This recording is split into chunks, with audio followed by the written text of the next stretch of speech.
Enterprise Consultancy Management from Pennsylvania. May I request all of you to please give a loud round of applause as we welcome on stage Mrs. Smartha Guha Thakurta to take us through the presentation on micro-segmentation for the enterprise. Thank you very much for joining us. Over to you. Good morning, everyone. I did not hear a response. Good morning, everyone. Good morning. Great. So, we had an August panel in the morning and all the great bankers sitting across. It's good time for us to move slightly 10 degrees west and 10 degrees east to understand what work can we do in this era where disruption and transformation are the key elements for all industries, especially banking. I believe my presentation should be up by now. Yeah. So what I'm going to talk about briefly is about the modern enterprise, how it's moving, the need for the micro-segmentation, especially in the banking industry, and how can organizations like us help you in the journey. Relevant? But before I go forward, I want to make this very interactive with the audience here. How many of us have heard about micro-segmentation? A show of hands, please. So let me take a few seconds to explain what micro-segmentation is. Which is better? A show of hands who think A is better. A show of hands who think B is better. Some hands, some interaction would help me move forward. A show of hands whether A is better. A show of hands whether B is better. Great. So this is exactly what micro-segmentation is. Instead of putting all eggs, all my data, all my AI, all my APIs, anything that I talk about in the banking industry in one basket, making a small insider attack penetrate into my entire banking environment, how can I segment it into pieces so that if there is an attack which happens, God forbid, I'm reducing the amount of damage that it can cause. So this is micro-segmentation 101. And what has changed in the banking enterprise or any other industry that we talk about? Earlier, it was a monolithic organization. There were not too many branch heads. There were not too many services that we were going to serve for the customers. But now, if you look at any of the bank, smallest to the largest, and as Dr. Gulshan Rai was also mentioning, it's an era where we are adopting cloud, we are adopting DevOps to be faster on the market. We are adopting the IoTs. There was a number which was mentioned, 800 million plus IoT devices in India, and out of this a significant chunk would be in the banking industry. Everybody would agree to it. And all of them leads to plethora of workloads that are getting created. And with mobility coming into picture, with all the Google apps and other things that we were talking about, that the era is changing with the 5G in the continuum, what it means is that now I cannot say that, okay, I have kept my data center in a fully protected bunker and I am safe. Because there is no more the concept of a perimeter. A small breach on the app can compromise the data. A small challenge which somebody throws as a hackathon can lead to revolution and evolution of so many challenges that exist. And that's why security has become a paradigm boardroom discussion for all the bankers. Many of you would agree to it. Having said that, what it has led to? It has led to different kinds of architecture from yesterday's IT to today's IT. Earlier, few servers, small data center, nothing more to protect, I'm happy. Today, it's all microservices that rule the world. And in this world, what it means is that there is a lot of big data explosion coming in. Cloud and hybrid has become one of the key buzzwords in the banking industry as well. Most of the seminars that I talk to in these days and most of the forums that I have attended, it's all about the adoption of cloud in the banking industry, and that has led to an advanced threat environment. With the recent victory of AAP, nothing to do with banking in Delhi. If you remember a few years ago when AAP was there, the slogan was scam. Anti-scam, anti-corruption. And that scam is also pretty prevalent when we talk about the banking industry. S for social, C for cloud, A for analytics, M for mobility. And all these four elements are creating an environment for the bankers where you have two choices. Either you are the disruptor or you are disrupted. Having said that, what accounts more towards this business, this journey, is that 70% of the data that we are capturing, be it the KYCs or any other data, is getting unused because those are lying stale. And more than 22 billion devices that are interacting with our data sets. Any kind of data sets, any kind of Android or any kind of mobility devices that you can think of. And every few seconds, there is a new threat that may be touching your bank. What it means? It means that with all these new generations of AI, cloud, mobility, whatever the new paradigms brings in for us, we need to be more secure, we need to be more concerned about what we need to do. Because the era of hackers have changed. The overwhelming odds have changed. We have got the hacktivists. We have got the activists who are more motivated towards gaining access and tarnishing the image of certain banks. Then we have got the cyber criminals who are into the ransomwares, and obviously then there is the third element, which is the state-sponsored spies who are trying to do different kinds of malicious attacks just to show that my country's banks are superior than yours. And in all this increasing number of data breaches that we can see, if you look at the overall average cost of a data breach, the data breach is approximately $4 million per breach that a bank faces, and more than 8 billion plus number of records which have been exposed. If you're following the news recently, more than 500,000 of Indian credit card holders' data is compromised and is available in the dark web with all their data. And it might be few of us whose data is available sitting there idle right now, but someday it will collapse on each one of us. So what it means for the CISOs? It means a lot of hard work, a lot of tasks. What it means for the bankers? I need to protect my home. I need to protect my bank. There are two ways in which I can protect it. First, I focus on trying to prevent the bads from happening, or I focus only on the goods. If I only focus on the goods and don't allow the bads to enter into my ecosystem, will I be safe?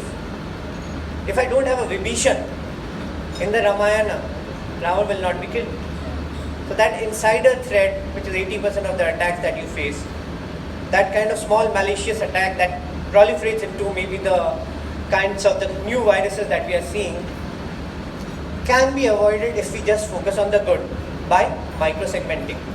What it means is that we focus on the front door, as DCB gentleman was talking about, the customer experience, the back door on how I am bringing the right digital business models in place, and I am delivering the right processes that is required.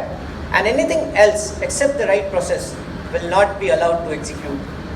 It will be like if there is a malware that creeps into your environment, its hands and legs will be crippled, chopped off, because even if it tries to sniff around, it will not be allowed because that's a bad process. And I'm not allowing anything as a result of the multiple baskets that I've built in.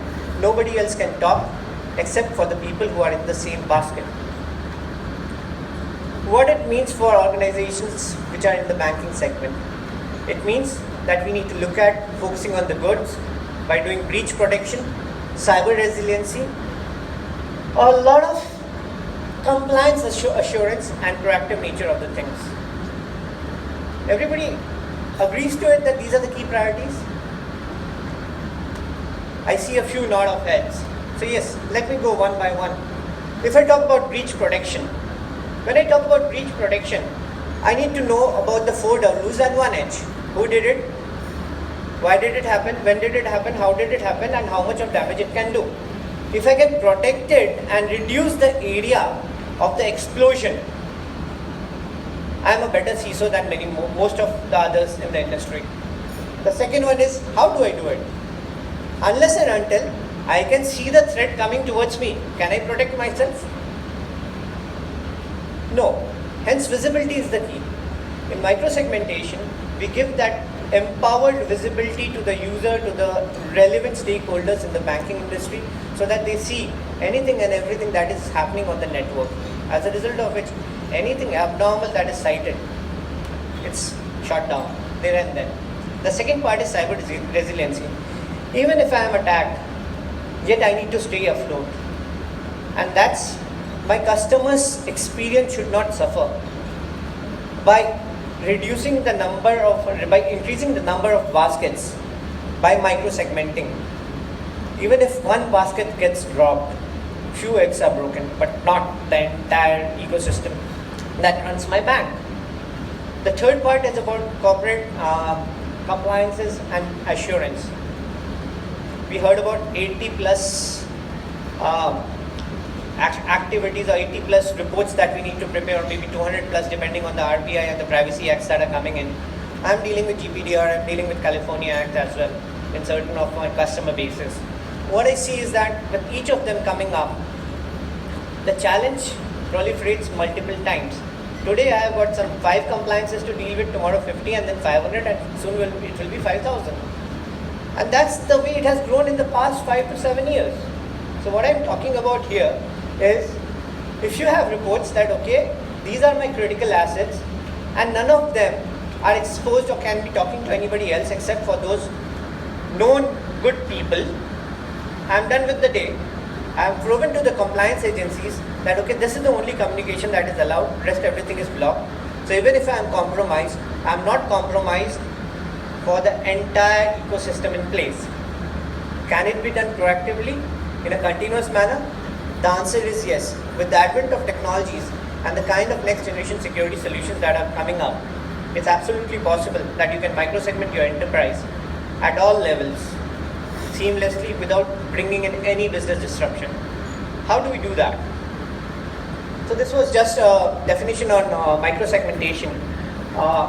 We create zones to isolate the different workloads, securing them individually, and as a result of which, I trust no one, even if it's my brother.